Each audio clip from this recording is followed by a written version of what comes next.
5h15 du matin, bout en train du matin. Et ouais, debout depuis 3h12 minutes. Quelques cafés plus tard. Café. Manie étendue, c'est l'heure d'unboxing.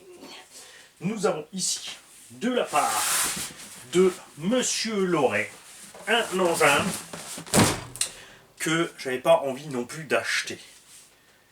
Tout comme le Arma Fireteam, pour les raisons énoncées. Il est bien, vous en faites pas.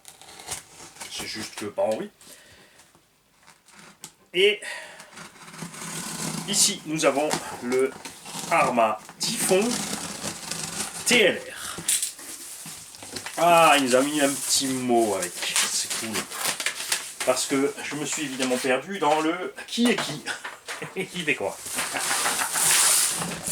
Voici la bête. Salut Manise, salut les kikis. Comme promis, je t'envoie les Arma Typhon TLR montés en LTR par SC Fast Car. Je mets la liste des pièces montées sur les Typhons.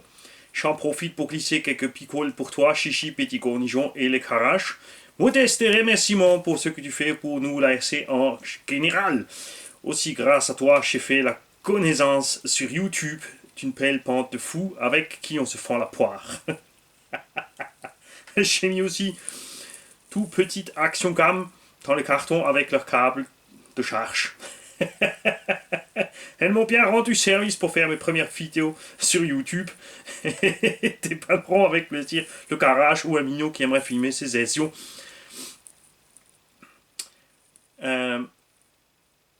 Session de RC, il y a les sessions de RC, comme tu dis si bien, c'est toi qui décides. Bon unboxing, bon run avec ce Typhon, et bien sûr, casse, Jean-Marc RC en PLS. Alors, je vous dis tout de suite, si quelqu'un veut, la radio et le récepteur, ils sont à vendre, et tu envoies un mail ici. Okaz, OKKAZ @mailo.com. Si tu veux la radio et les récepteurs qui sont dedans. Et voilà. Alors, causons d'abord pourquoi que je le voulais pas. D'abord parce que j'aime pas le rose et je suis pas fan du violet. Encore ce violet, il est beau, il pète. C'est clair. Il a une belle gueule ce machin. Ça, c'est clair. Ça aurait été sympa qu'ils fassent franchement 2-3 coloris. Je pense qu'ils en auraient vendu beaucoup plus. On a évidemment des pneus à multipico dessus, typiques des engins qui vont sur circuit. On a quand même des jantes qui ne sont pas à disque. Elles sont sympas ces jantes, je les aime beaucoup. Mais pour aller sur circuit, c'est un engin qu'ils ont fait pour ceux qui aimeraient aller sur le circuit quand même et débuter sur le circuit. Mais c'est une étrangeté parce que... Et voilà, on ne peut pas sortir de sa boîte, bougez pas. Tout simplement, un engin qui va sur circuit, sur lequel tu n'as pas de réglage d'angle de suspension. Évidemment, tu as les fixations là, mais tu n'as rien au niveau des triangles. Tu ne peux pas changer les cales plastiques, a priori à forcerie, on va ouvrir, on va voir ça si c'est vrai ou faux, pour changer tes angles d'axe de triangle avant-arrière. Donc soit on peut appeler ça le kick-up, soit l'anti-squat ou comme tu as envie. Il y a toujours plein de noms comme d'hab pour définir. On aime bien les nous amortos avec des ressorts qui, si tu regardes, ils n'ont pas beaucoup de spire. Hein. On va voir ça en vrai, ce que ça donne. J'espère que cette fois les ressorts sont à la bonne taille, parce que Arma a l'habitude de faire des ressorts qui frottent sur les cordes d'amortos. Les amortos m'ont l'air plus longs aussi, la tourelle plus haute que sur le Typhon, qui lui était évidemment fabriqué à Razmoquette, et ce qu'on adore, franchement, il est chouette le Typhon. C'est clair. Mais c'est un char parce qu'il fait 4 kg et des brouettes quand il est équipé en 6S, le machin. Il est très très lourd, parce qu'Arma utilise des aciers de mauvaise qualité, des alus de mauvaise qualité. Ils en ont juste mis plus, du coup c'est correct, évidemment ça fait le taf. Mais vous l'avez vu par rapport à un beau VS2 qui ne fait que 3,5 kg équipé. C'est pas négligeable quand même. Hein. 400 grammes de moins sur 4 kg, c'est 10% de la masse en moins. Et qui est tout aussi solide et moins cher. 350 €. Là on est dans les 400-450 € quand même le roller. Hein. Bon, on va dire qu'on a des meilleurs pneus. On a les jantes dans, elles sont plus belles, je sais pas. Là-bas tu fais ta peinture comme tu as envie. Et voilà. On a gardé les bras Arma, donc très gros plastique, très lourd, plus lourds que ce qui se fait sur les buggy de compète, et pourtant qui sont tout aussi solides, voire plus. Hein, parce que des bras Techno RC ou Timasso, c'est solide, c'est clair. On a passé toutes les pièces alu en 70-75 T6 TLR, mais on a toujours les cellules Arma, avec les diffs Shimey Arma et les Shimey à l'intérieur des diffs qui se bouffent Arma. Évidemment, niveau compète, c'est tranquille parce qu'on a des accès rapides aux diffs. Ça va vraiment super vite d'accéder aux diffs, parce que à la base c'était Team Durango. Mais à ce compte-là, ça aurait été sympa de ressusciter Team Durango. Hein. Mais pourquoi ils ont fait ça? Pour être au milieu dans la gamme.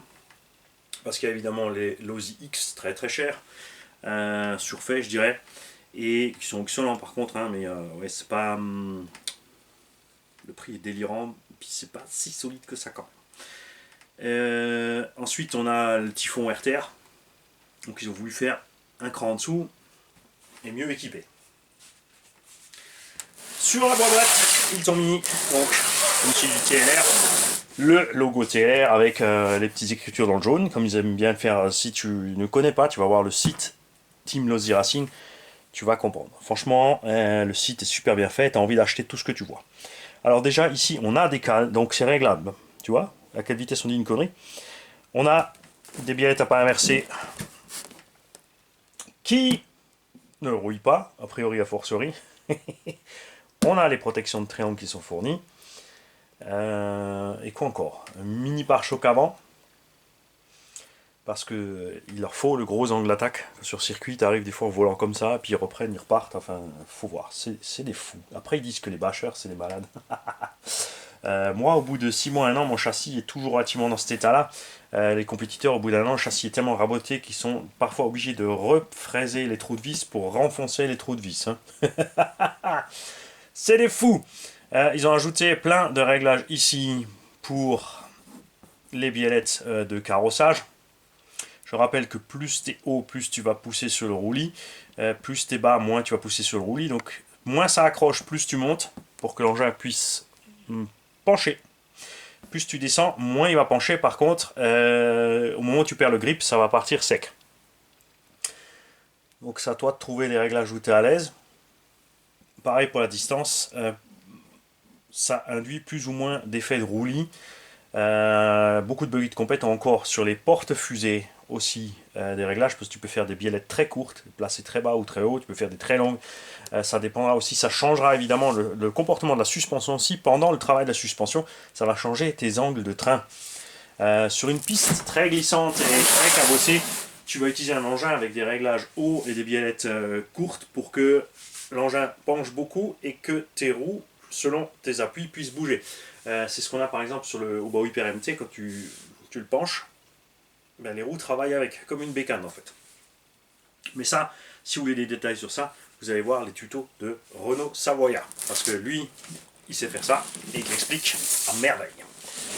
Ça, c'est pas mon rayon. Moi, je mets, je roule, et ensuite, je laisse et je me démerde. Alors, l'engin vient de chez RC Fast Cars. Et regarde ça. Regarde ce qu'il nous fait Yves, l'extrémiste. Il t'envoie un formulaire avec, où tu peux cocher état de la carrosserie, présence de sticker, présence de mode d'emploi. Enfin, c'est sa checklist à lui et il la met dedans. C'est ça ce que je veux dire. Franchement, rcfastcar.com. Yves, la grande classe. RC Fast Cars a aussi sa chaîne YouTube, comme RV RC Modélisme. Allez voir, RC Modélisme et RC Fast Cars. Ils ont fait chacun leur petite chaîne sur laquelle ils proposent, en fait, ils te montrent les produits.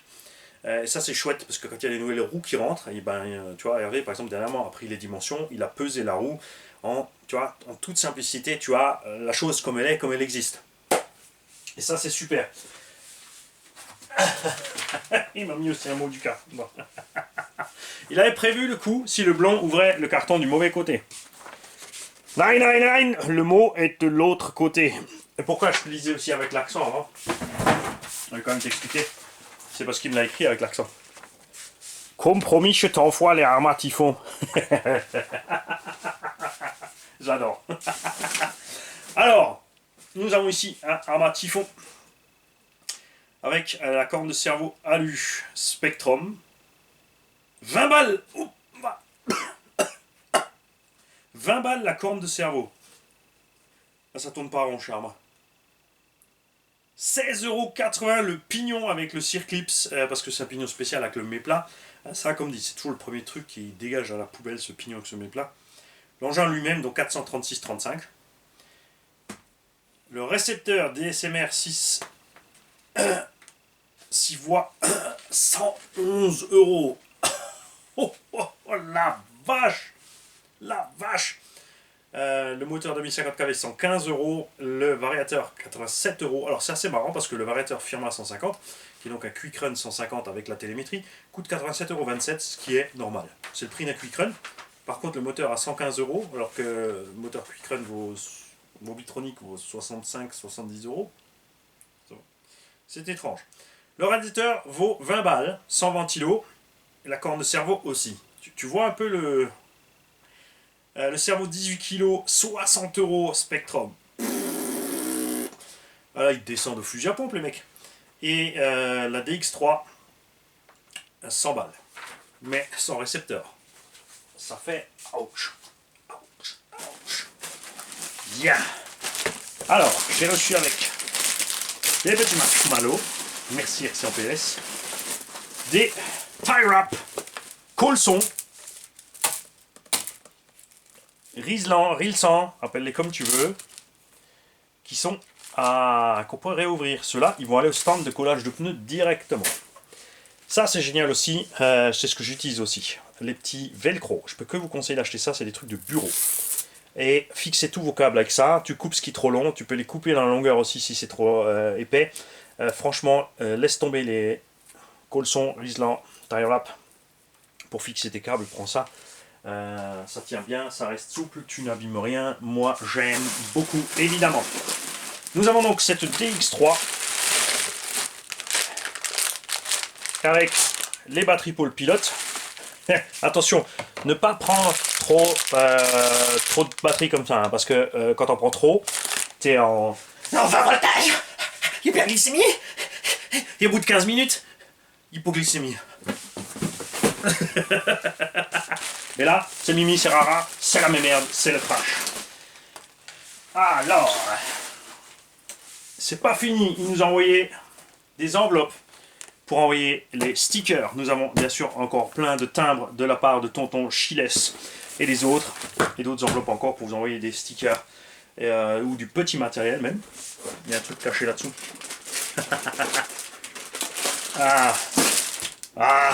Les bâtons de power, ça c'est le power du Mani. Un fouet catalan paysan, ça c'est bon ça. Ouais, dans 30 minutes, petit déj, ça va être bon ça. Ouais. Les mecs privilégient la graisse au sucre. Ton corps sait utiliser la graisse. Le sucre, c'est pas bon. Du tout. Pas trop de graisse non plus, mais attention, hein, pas déconner. Alors, on a des stickers qui ont été faits exprès, donc le logo Arma, le petit TLR Tuned. Ils font des grands comme ça. Souvent les gens se demandent mais je fais quoi avec ça parce que ça va pas sur la voiture. C'est tout simplement pour coller sur ta caisse à outils ou ce que tu as envie. Je suis pas trop fan. Je trouve pas très. Ouais. Je m'attendais un peu plus. Tu vois. J'aurais bien aimé en jaune. Et voilà la réponse à la question qui suit. On a aussi des petites baguettes d'incidence pour l'aileron. Je vais t'expliquer. Ça, quand on aura l'aileron en main. La clé en ferraille, bien sûr. Quelques petites vis. Ah, ça c'était le kit, les deux vis pour fixer le moteur. De quoi mettre le palonnier de cerveau, etc. Et de la cale à gogo. Tu peux donc bien régler tous tes trains. C'est juste vraiment dommage. Ils auraient dû faire des triangles où tu avais des ancrages différents sur le triangle. Ça joue énormément. Hein. Ça n'a pas l'air. Mais c'est pas pour rien que les autres ils font 2-3 points d'ancrage sur les amortos, de décaler de 2, 3, 4 mm l'amortisseur sur le triangle change beaucoup de choses. Et ce qui me manque sur beaucoup de voitures récentes, c'est ce que Durango faisait, c'est-à-dire que tu as le triangle de suspension et tes trous ne sont pas à plat. Ils sont dans l'angle et il y a deux rangées. Ce qui fait que tu peux régler aussi efficacement la hauteur sans influer sur le comportement de l'amorto. Là aussi, vous allez voir, sur les tourelles, il n'y a pas de possibilité de réglage de hauteur pour les amortos. Il n'y a qu'une ligne. Et dans ce domaine-là, le Avio Racing Cage était super parce qu'il y avait 3 rangées. Et ça, c'est ce qui me manque sur tous ces nouveaux buggy. Je veux à nouveau avoir 3 rangées de hauteur dans la suspette, 3 x 4, et au niveau des triangles, 2 x 4. Et dans l'angle. Ouais, on est exigeant, c'est comme ça. Genre après, on paye aussi le matos, donc on veut quelque chose. Hop. Alors pour moi, évidemment, il me faudrait que le trou le plus bas sur la tourelle et le plus centré sur le triangle, parce que je roule souvent avec les amortisseurs très droits. Pour le gros tout-terrain, mais des fois, c'est vrai que j'ai envie aussi de rouler avec mes amortos super couchés sur certains setups. Ce que je fais rarement, très rarement, c'est de changer les setups sans arrêt sur le véhicule. Généralement, j'en règle un et ensuite je le laisse comme ça. Je fais mon petit projet. C'est pour ça que je suis un peu un extrémiste qui a 50 véhicules à lui. Hop. Je vais quand même, en attendant, te sortir le véhicule, hein, parce que je parle, mais toi tu vois que dalle. Alors, donc la petite caméra d'action aussi. Deux caméras d'action. Ça me fait penser, vous savez quoi, j'en ai aussi encore 2 ou 3. Souvenez-vous, on avait fait un petit montage vidéo une fois. Ça a pris beaucoup de temps et l'image n'était pas terrible. Mais ce serait peut-être temps de s'y mettre avec des caméras de meilleure qualité. Hein. Mais d'abord, il faudrait que je travaille le montage vidéo. J'ai pas envie.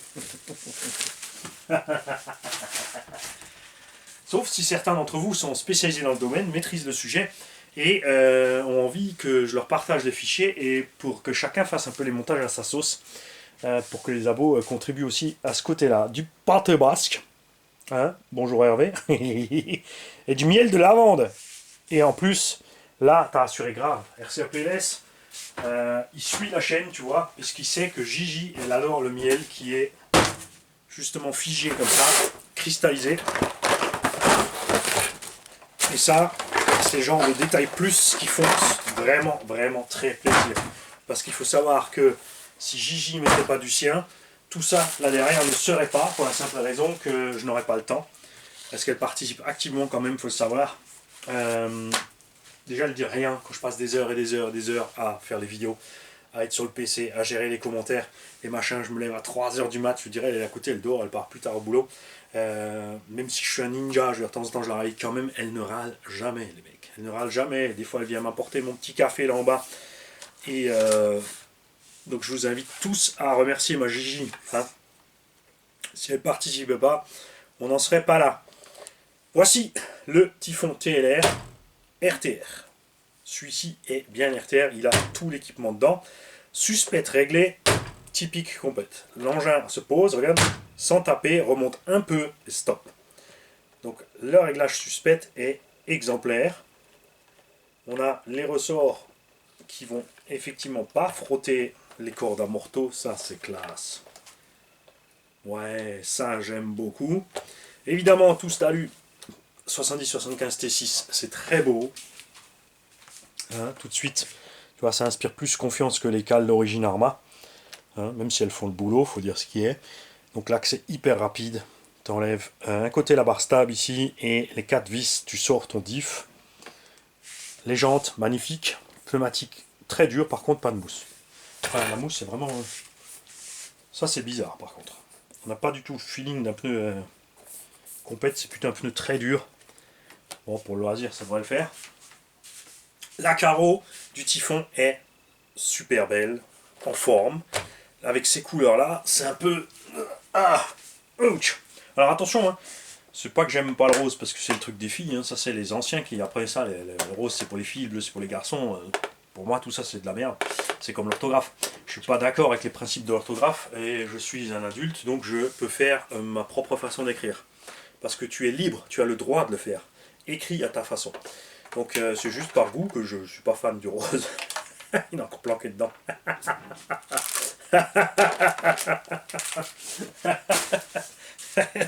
Ça va être dur de garder la ligne. Hein. Il va falloir que je triche avec le reste.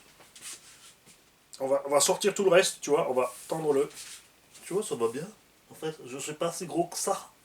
Oh bah si, ah merde. Alors, à bord, on a toujours donc les cardans acier très lourds. Arma. On a économisé beaucoup d'alu très lourd, mais regarde, ils n'ont pas pu s'empêcher de laisser. Pourquoi il n'y a pas ici la plaque EXB? Tu peux me dire ça? Ils te font un roller full option et là ils te mettent la pauvre plaque alu standard. Franchement, ils pouvaient vraiment pas rajouter ce truc. C'est délirant. Donc la corne de cerveau à 20 balles. C'est la même que la Arma, sauf qu'il y a écrit Spectrum. C'est des fous. 1,90€ une corne en alu normale.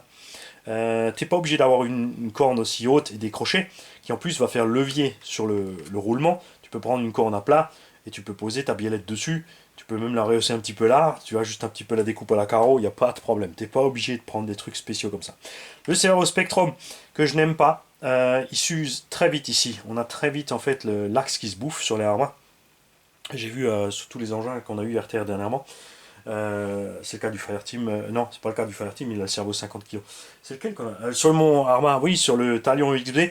Alors évidemment, le cerveau fonctionne toujours, mais ici, on a un grand jeu de tous les sens, comme ça, là. Donc les roulements qui morflent.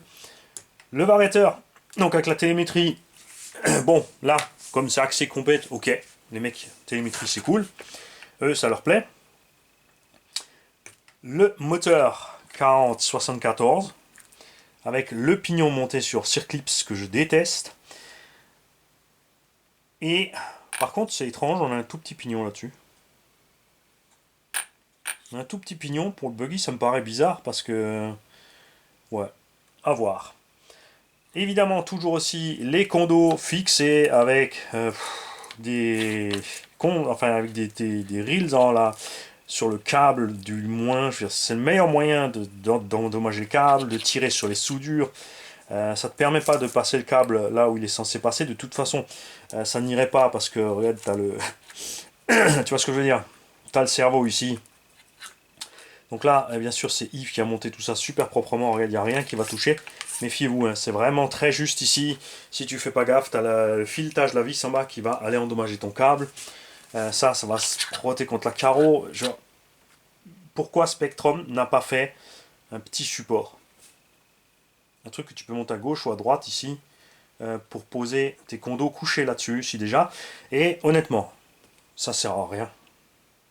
Pour le compétiteur de pointe qui va chercher les perfs au dernier truc, ouais, pour nous, puis c'est un entrée de gamme complète, donc voilà, ça sert à que dalle. J'ai tellement de varios qui n'ont pas ça. Le Quick Run simple, le Robitronic, le Castle 120 A, sans condo, sans rien, ça marche à merveille, ça prend pas feu, t'amuses pas à souder des trucs comme ça, c'est pas bon. C'est clair. Les protections. Ici, les pare-boues pour éviter que ce qui gicle des roues avant aille se mettre dans la transmission et massacre la tige d'amorto et l'amorto lui-même. Tu me diras, c'est découpé là, mais t'en fais pas, il y a la carreau qui va là. La carreau qui est fixée en 3 points, ça c'est bien. Je préfère au carreau 2 points qui bouge dans tous les sens. 3 points, c'est propre. Perso, moi, je suis même pour 4 points. Évidemment, on n'a plus l'arceau dedans parce que c'est un buggy. De toute façon, tu vas buter là et là, tu vas pas taper sur le toit. On a toujours, par contre, ça c'est cool, les petites protections d'amorto. N'oubliez pas que ça fait partie du guide. Et ça, c'est aussi un problème pour moi. Au niveau d'un engin compète, c'est...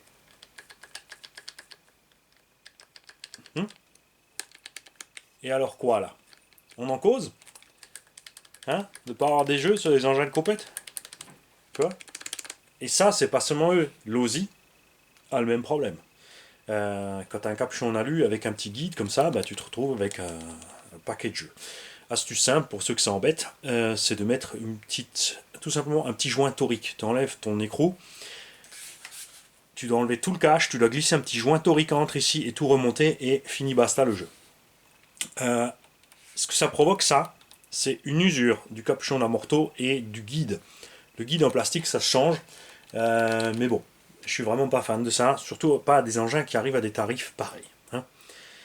Donc là, tu vois tes cales que tu peux changer pour changer l'angle des suspensions, des axes de triangle de suspension supérieure. Tu vois ici, Des petites cales aussi pour changer ton angle de pivot, qui est déjà très marqué quand même là-dessus, hein. On a le problème typique des trains à rotule, c'est-à-dire que on a du jeu de ce sens. Pas encore là pour l'instant, ça va, et c'est un petit peu pour l'instant, mais ça va augmenter avec l'utilisation. Alors c'est beaucoup moins marqué en buggy qu'en truggy parce que les triangles sont courts. Donc on a très peu d'effet de levier dessus, ça se passe bien. Et tant mieux. Alors, on a donc les biellettes à pain inversées, comme sur le XB, qui sont inox. On a ces trucs-là dont je suis pas fan. On a une vis assez courte ici dans cette rotule. La rotule en haut a une empreinte pour ton vis 6 pans ou ta clé Allen. Et en bas, tu as la vis. Donc le fil est très court là-dedans, impératif qu'il soit bien fixé à la loctite. Je préfère avoir une rotule standard et un écrou nil stop. Bon, une fois que tu as loctité, ça bouge pas. Là, tu vois, tu as les mêmes. Pense-y. Le châssis, donc, fait d'une pièce avec une légère pliure sur les côtés. Elle n'est pas très prononcée. On est assez épais quand même. Les deux vis là, ne vous pas, elles ne manquent pas. C'est parce que la cale plastique Arma d'origine, normalement, a deux vis de fixation par le dessous. Là, ils l'ont modifié.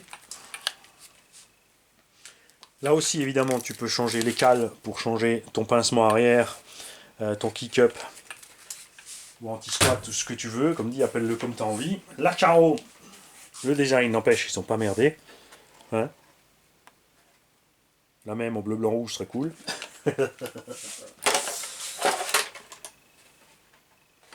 Toujours pas de biellette réglable. Hein, regarde. T'as toujours pas de biellette réglable. Sachant que pour régler le supprime sur la radio DX3, il faut aller dans le sous-menu. C'est un peu pénible. Et ceci, à quoi ça sert? Ceci se visse à l'aileron. On a aussi plus l'aileron typique du Typhon qui est magnifique. Honnêtement, l'aileron d'origine du Typhon, il est beau. C'est comme celui du Talion, hein. C'est magnifique. On adore, c'est bien agressif. Là, c'est plus standard. Parce qu'il y a aussi des choses en compète. Et là, j'ai besoin de vous, les compétiteurs. Il y a des choses, il y a des normes au niveau des ailerons. Il y a même, je crois, des règles au niveau du vitrage et de ça là. Donc, les mecs qui roulaient sur circuit, qui est au courant de tout ça, balancez-nous tout ça. Ceci donc s'ajoute sur l'aileron pour, à grande vitesse, évidemment, l'air se capture dedans et ça descend le tulle. Attention en l'air, si t'en mets trop, ton engin, au lieu de piquer du nez, va commencer à monter. Sur circuit, souvent, eux, ils ont des engins bien réglés pour piquer du nez et même un peu en dévers. Pourquoi? Eh ben, vous allez voir, l'engin il va en l'air, il se met un petit peu de travers, et il se pose toujours propre, une roue après l'autre. En fait, tchac, quand il chope ça bien, c'est des artistes. C'est des artistes au circuit, les mecs, et tour après tour. Hein. Nous, on n'arrive même pas. On va peut-être boucler un tour ou deux proprement. Eux, pendant 10 minutes, ils bouclent tous les tours propres. C'est quand même balèze. Le mini pare-choc donc devant qui permet d'avoir un gros angle d'attaque, parce que tu peux arriver comme ça, sans problème. À l'arrière, c'est pareil. C'est prévu, c'est l'aileron qui est affronté, ils n'ont pas besoin de pare-choc derrière. La solidité de l'engin n'est pas approuvée. Et sachant que tu as des engins... Après, c'est là qu'ils ont tablé dessus en fait. Il n'y a pas beaucoup d'engins. Genre, il y a le VS2. Et même le VS Pro qui est à 350. Eux, ils sont à 430. Par rapport au VS Pro, ils ont les tours les plus solides. Par rapport au VS2, c'est kiff-kiff. Ils ont mis un peu plus d'alu. C'est plus épais que là-bas. C'est du 70-75. Là-bas, ils ont mis du 60-61. Mais franchement, j'ai pas réussi à les plier. Attention, sur circuit, c'est pas pareil. On va rapidement le peser. J'ai allumé la balance. 3,722 kg à vide. 3,722 kg à vide contre 3,550 kg avec la Lipo 4S à bord. C'est énorme. C'est un tank. Parce que là, avec une 4S de 400 grammes, on est déjà à 4,1 kg. C'est de la folie, ça. C'est du n'importe quoi.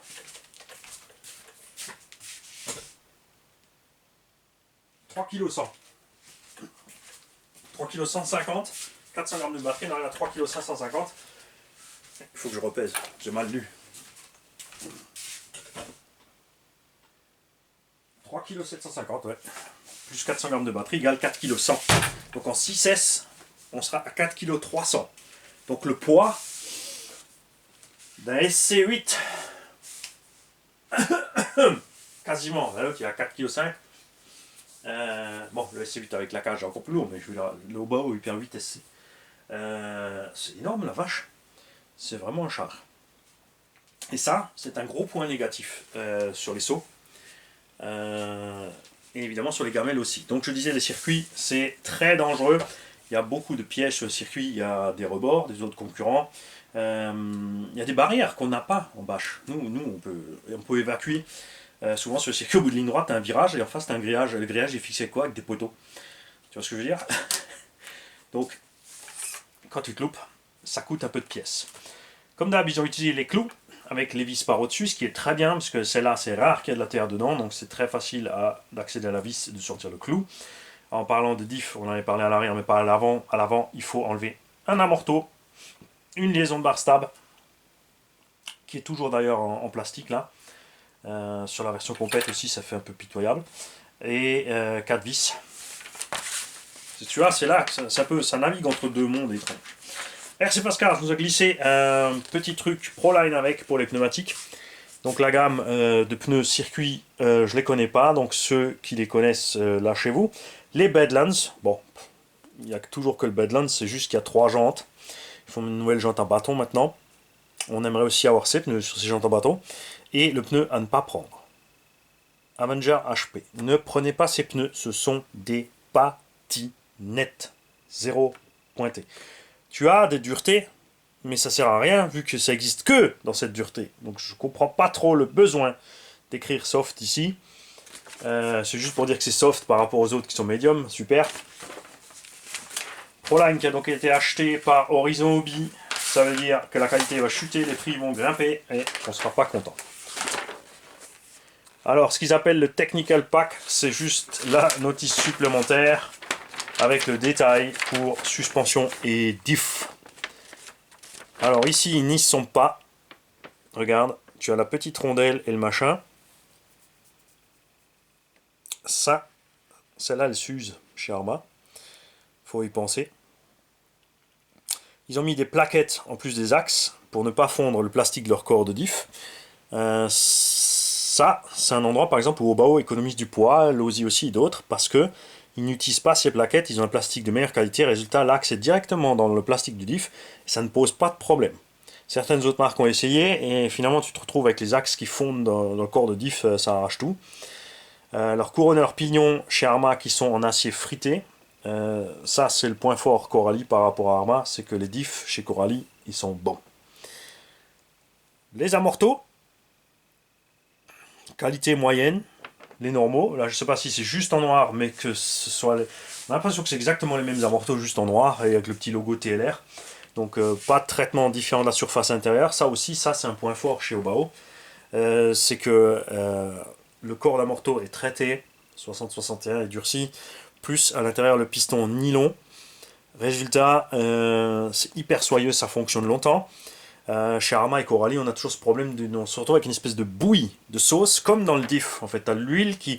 Le piston racle le corps d'amorto, et comme c'est pas un traitement de surface dur, mais une peinture en général chez eux, et ben tu as cette matière qui se sépare par frottement et tu te retrouves avec une pâte. Pour nous, les gens du loisir, c'est pas un problème. Ça change un peu le comportement de la suspension. Et alors, tu vois ce que je veux dire? Pour les gens qui roulent sur circuit, c'est un problème parce que ça va très vite changer justement le comportement de la moto. On a une vue éclatée ou explosée, appelle ça comme tu veux, ça revient au même. Et des petits détails, donc ça c'est une fiche que tu peux scanner par exemple. C'est peut-être même dispo en ligne à remplir directement avec les différents points d'ancrage pour que tu puisses te faire tes traçages selon les circuits. Tout bonnement. Les roues sont sympas, hein. Je vais peut-être acheter juste une paire de roues, comme ça, deux paires de roues. Sinon, c'est la notice standard du Typhon, je crois. Non, c'est une spéciale TLR. Effectivement. Hein. Donc ils te disent tous les 10 fois contrôler tes diffs. 10 fois, 10 fois, 10 fois. Tu as le détail des géométries des machins. Là encore une fois le détail des diffs. Je sais pas pourquoi ils ont mis un technical pack en plus si de toute façon tu as déjà tout ici. Ah, la façon compétition. Tu remplis en pesant ton huile pour être sûr d'avoir toujours la même masse à bord. Du coup aussi les huiles, tiens c'est bien ça. Ils sont passés en 7000 devant derrière, c'est plus facile au niveau de la chaîne. Hein. Donc très fluide. Ouais. Sans trop aussi. Hein. Très très fluide par rapport à ce qu'on a dans les engins de bâche. Nous on roule en vrai tout terrain avec des gros crampons, ça glisse, et plus ça glisse, plus tu durcis tes huiles pour garder de la motricité. En compétition, ben, il y a du virage serré, des whoops, des machins, des bidules, avec des. Enfin les whoops c'est comme ça, mais quand c'est en adjonction d'un virage avant-après, avec des huiles trop dures, ça passe moins bien, quoique ce serait à tester. Après ils n'ont pas le temps de. Ils aiment bien drifter aussi les compétiteurs, mais ils n'ont pas le temps.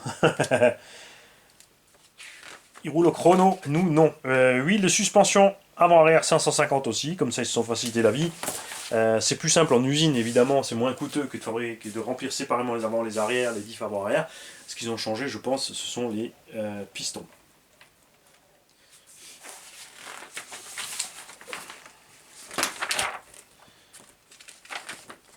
Ah là c'est bien expliqué, tu vois. Regarde, l'axe n'est pas droit par rapport au châssis ici. Avec les cales, tu peux changer tes angles, ils te mettent ce qu'il y a dedans par défaut et toutes les possibilités de réglage à l'axe. À l'avant, c'est pareil. Tu peux changer aussi l'anthrax à l'arrière en passant les cales devant ou derrière. Tu peux gagner 2, 3, 4 mm total d'anthrax. Plus le véhicule est court, plus il est maniable, plus il est long, plus c'est stable. Après, est-ce que 4 mm joue vraiment tellement sur l'engin? À mon niveau, non. Je vais être capable de pas du tout le remarquer. Pour les compétiteurs, évidemment, oui. Ah, il y a aussi donc des réglages de hauteur de l'aileron.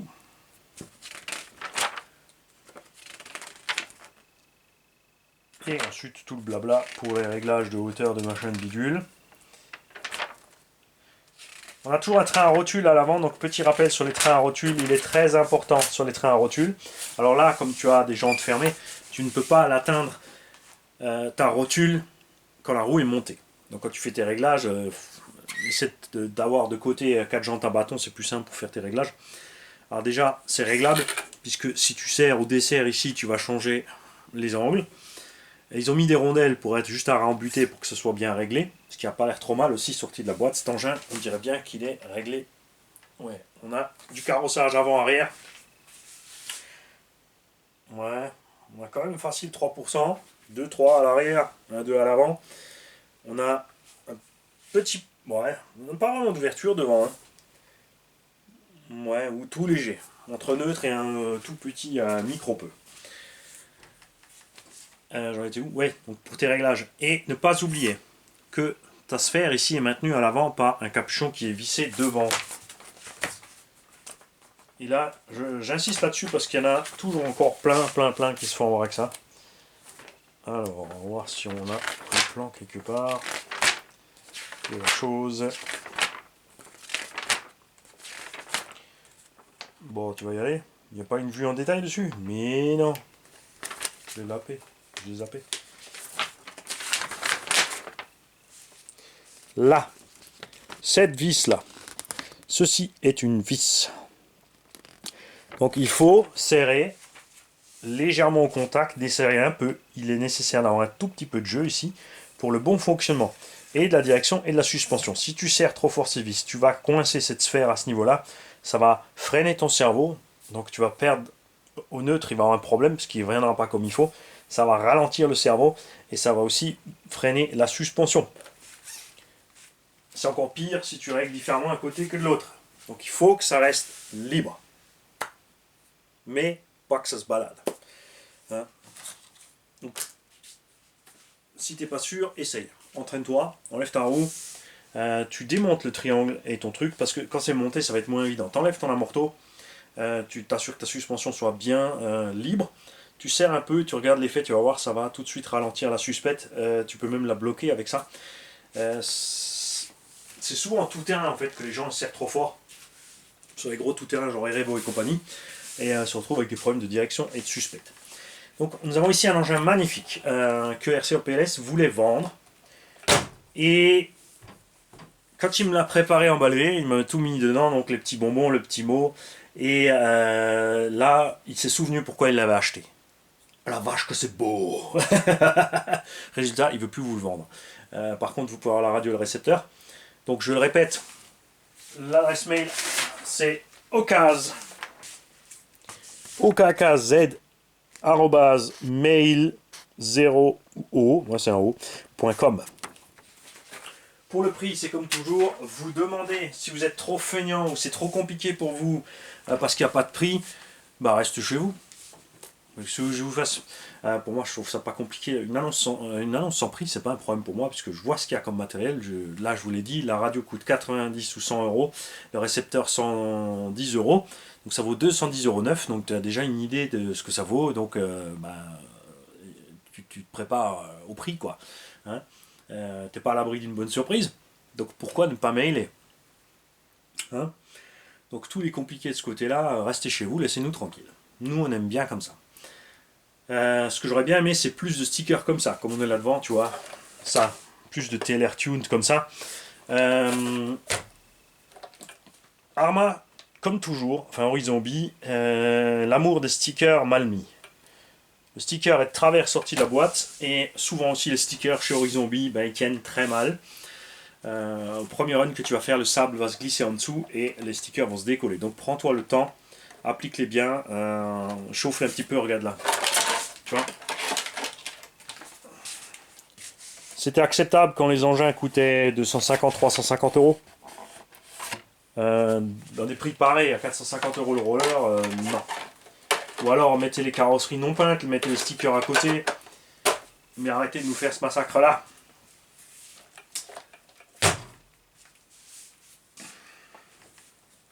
Elle est chouette, hein. C'est dommage que vous puissiez plus l'acheter. Enfin, vous pouvez l'acheter évidemment en neuf. Mais là, je pense que ça aurait été une bonne occasion pour vous. Je comprends que tu aies changé d'avis. Mais pour moi, alors en buggy, j'ai pas vraiment besoin. Tu vois, je roule avec mes carreaux standards aussi. C'est vrai qu'en buggy, c'est là où tu mets quand même le moins les carreaux incassables, faut dire ce qui est. Et si j'en mets, je vais en mettre une qui couvre la toile. Mais acheter un roller à 430 euros, plus racheter une carreau à 50 euros derrière pour pas avoir la peinture rose, ça commence à coûter. Et on parlait avant justement de ce segment de paiement. Donc 350 pour les WAO. Lui, il est à 430. Après, tu as S-Works et 2-3 autres qui sont dans les 550. Généralement, tu trouves aussi les engins de compétition de l'année précédente un peu moins chers.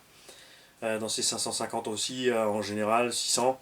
Il y a de très bonnes affaires à faire en occasion. Attention par contre, n'oubliez pas que les gens qui roulent vraiment compète et circuit utilisent méchamment leur matériel. Il est usé, poncé, bouffé. Il y a plein de vendeurs qui sont vraiment honnêtes, qui disent voilà, c'est un engin qui a fait un an de compète, il est rincé, il est pas cher.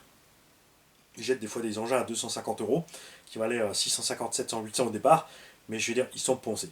C'est clair. Ensuite, tu as des vendeurs, et surtout des professionnels de l'occasion, qui achètent donc ces engins en lot à des compétiteurs qui ont fait donc l'année avec, et ensuite ils te vendent le véhicule à part, ils le dépiotent, ils vendent le véhicule à part, ils te vendent les pièces à part, ça va jusqu'à vendre des cornes de cerveau occasion, rayées et délavées à 3-4 euros, alors que ça vaut 1,90 € sur AliExpress, la même corne, neuve. Le pignon moteur occasion à 8 parce que neuf ça vaut 13. Enfin pour moi, tout ça devrait être avec le véhicule. Tu trouves avec des engins soi-disant révisés. Quand tu desserres tes cellules, tu les lèves du châssis, il y a toute la terre encore en dessous, ça veut dire qu'ils n'ont pas été démontés. Après, chacun son niveau de révision. Pour moi, un véhicule révisé, c'est un véhicule que j'ai démonté totalement. Nettoyé jusqu'au moindre recoin, remonté. Ça ne veut pas dire qu'il ne reste pas encore un grain de sable quelque part.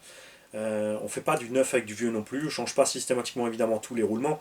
Le but c'est de changer, d'entretenir, d'ouvrir les roulements, de mettre de la graisse, de faire ce qu'il faut pour qu'ils soient révisés. Ça reste de l'occasion.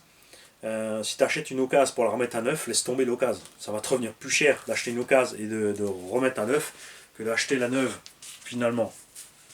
Plus tout le boulot. Mais moi, quand je vois ces annonces de ces vendeurs professionnels, certains là, c'est pitoyable. Je suis désolé. Et tu vois, t'achètent le véhicule complet avec le combo, ensuite ils vendent le roller et le combo séparément. Et alors, j'ai rien contre une petite marge, hein, parce que le mec il a acheté le véhicule, s'il nettoie, il révise, effectivement, il y a du boulot derrière. Mais on s'aperçoit vite fait, parce que grâce à Jam Jam, on a trouvé une source. Il y a beaucoup qui achètent en fait dans les Pays-Bas. Beaucoup de ces engins de compétition, anciens engins de compétition, sont achetés dans les Pays-Bas. Et quand tu vois les prix d'achat et ensuite les prix où c'est revendu séparément, il y a du 100-150 euros de bénéfice sur un ensemble complet ou 200 sur de l'occasion. C'est autant que ce que font les boutiques sur les véhicules neufs, voire plus. Hein. Ça faut pas oublier, nos chers revendeurs ont des marges très serrées. C'est l'importateur qui fait le plus et la marque qui fait autant. Et évidemment, nos 20% de TVA, n'est-ce pas? Faut pas oublier que sur un engin réduit à 1000 euros, un X-Max 1000 euros, il y a 200 euros de TVA. C'est un cinquième du prix qui partent à la TVA. Si on savait ce qu'ils faisaient avec, ça ne nous dérangerait pas. Mais on ne sait pas ce qu'ils font avec. Surtout, on ne le voit pas, en fait. Tous ceux qui ont un Typhon TLR, dites-moi pourquoi vous l'avez acheté. C'est beau, ça c'est sûr, je suis 100% d'accord avec vous, il n'y a pas de problème, c'est lâché juste parce qu'il est beau. On est dedans. Est-ce que tu trouves que c'était une bonne alternative à des engins de compétition très chers? Parce que les nouveaux engins de compète, les prix s'envolent, mais à la verticale, 650, 750, 850 euros le dernier Kyosho, du pur délire. Pour moi, négatif pour faire de la compète, c'est le poids de la bête. Là, je pensais vraiment qu'il serait plus léger que le Typhon normal, et en fait, non, il n'est pas plus léger que le Typhon normal, c'est du pur délire. Ce poids-là est hallucinant pour un engin de compète. Moi, j'en reviens pas. 500 grammes de plus que le Hobo VS2,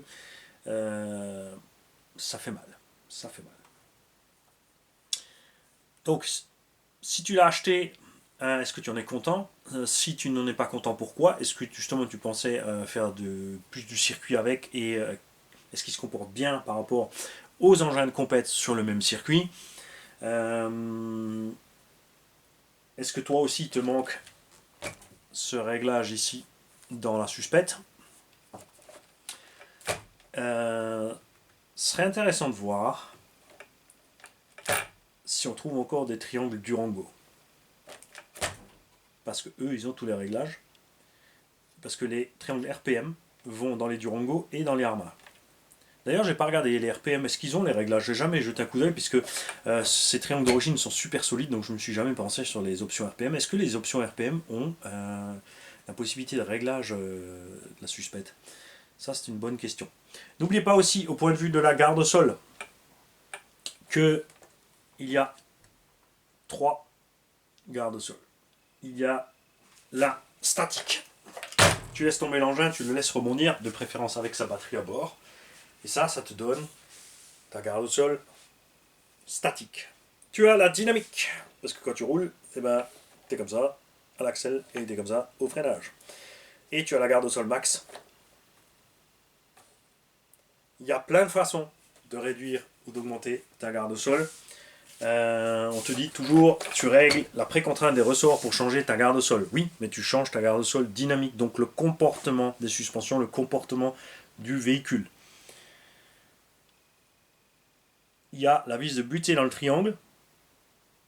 Et là, souvent les gens s'énervent, disent non, ça ne sert pas à régler la garde-sol. Pourtant, si tu serres ta vis à fond, tu vas être là. Regarde, ta garde-sol, elle est bien réglée basse. Avec ta butée, tu vas empêcher le triangle de descendre, donc tu descends le véhicule. Si tu l'empêches de remonter, tu le descends. Donc tu as bien une incidence sur ta garde-sol. Même effet, si tu serres ta vis, tu vas, regarde, augmenter la précontrainte sur tes ressorts. Donc tu vas modifier la réaction de la suspension. Là, l'intérêt d'avoir des ressorts plus courts que les amortos, sur certains véhicules, tu peux descendre ta garde-sol, ensuite, et déplacer ton ressort sur ton amorto. Donc tu auras changé ta garde-sol sans influer sur la réaction de la suspension. Et la seule vraie façon mécanique absolue et totale de changer une garde au sol sans influer sur les réglages de suspect, c'est-à-dire sans devoir mettre des ressorts plus courts ou des ressorts différents, c'est de pouvoir décaler l'amorto en hauteur. Si maintenant ta tourelle était haute comme ça et qu'il y avait 3 trous de plus, on pourrait avoir ce même réglage de suspension, mais descendre la garde au sol du véhicule d'1 centimètre par exemple, s'il y a 1 centimètre entre les trous. Ça, c'est la seule façon de le faire, juste en décalant l'ancrage de l'amorto au niveau du triangle. S'il y avait maintenant 2-3 rangées de trous ici ou 2-3 ici, donc en changeant l'ancrage de l'amorto, tu montes ou descends ta garde au sol sans influer sur quoi que ce soit d'autre. Alors que changer la précontrainte du ressort influe sur les suspensions, serrer la vis de drop influe sur les suspensions, sauf si, comme dit, tu as un ressort plus court que tu peux toujours laisser relâcher. Tout simplement. Hein? Et je le répète, si vous voulez des tutos sur les angles de train, les incidences, qu'est-ce qui fait quoi, n'oubliez pas qu'un réglage n'influe pas toujours que sur une chose. Ça influe sur plein de choses. Il y a toujours des effets secondaires et il y a plusieurs réglages qui s'intercoupent, s'interconnectent, tu vois. V8 mon frère. Je meurs, je revis. Oh, c'est le moment d'y aller. Trop de café. Et puis c'est pas ça, j'ai la dalle et j'ai un sauciflard qui me fait baver là. Merci RC en PLS. C'est pourquoi merci, parce que cet engin, les kikis, on a le droit d'aller le rouler. Donc évidemment, on va se mettre dans la prairie toute propre, bien tondue et sèche, pour profiter de ceci. Donc on va pouvoir emmener le VS, le Hyperstar, le Serpent 811 RTR.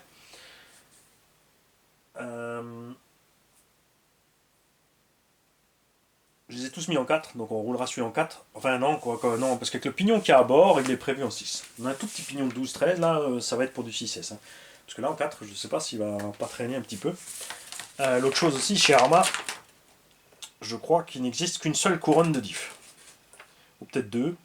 Je ne suis pas allé voir plus loin. Oui, puisqu'il y a une couronne de 50 ou 52 dans les gros engins. Il y a peut-être une couronne seulement de 47 là-dessus, à voir. Les mecs, bon dimanche à tous. Pour moi, c'est pas un dimanche, on est en pleine semaine, mais pour vous, ça sera un dimanche matin. Et normalement, la vidéo commence à 8h. On devrait être aux alentours de 9h. J'espère que vous avez mis vos batteries à charger avant la vidéo. Que tout est prêt parce qu'il y a soleil. Arrêtez de rester collé devant l'écran. Sortez rouler, les mecs. Ciao.